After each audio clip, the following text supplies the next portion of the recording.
Certaines méthodes pour vaincre le bégaiement vont lutter contre la tension en te demandant d'expirer de l'air avant de parler.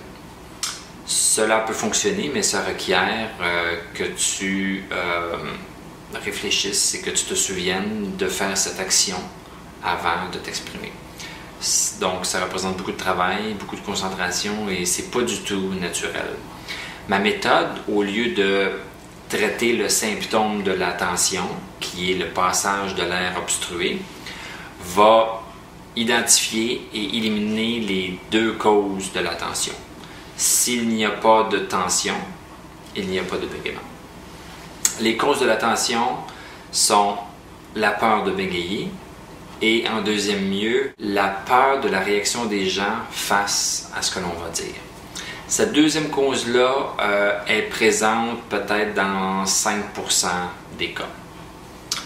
Quand on a peur de bégayer, on s'imagine en train de bloquer et on bloque.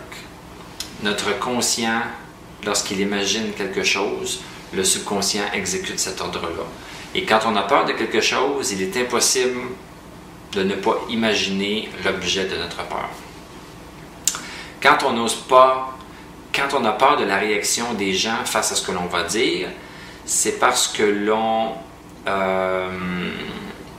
on a peur de leur réaction, on a peur du rejet. Et ce que ça va faire, c'est que inconsciemment, nous allons bloquer un petit peu nos cordes vocales parce qu'au fond, on ne veut pas vraiment exprimer ce que l'on va exprimer. Donc, voici les deux causes de la tension.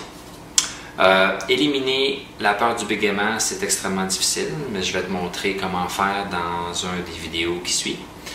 Éliminer la peur de la réaction des gens, ça demande une très bonne confiance en soi dans les occasions où cela va se produire.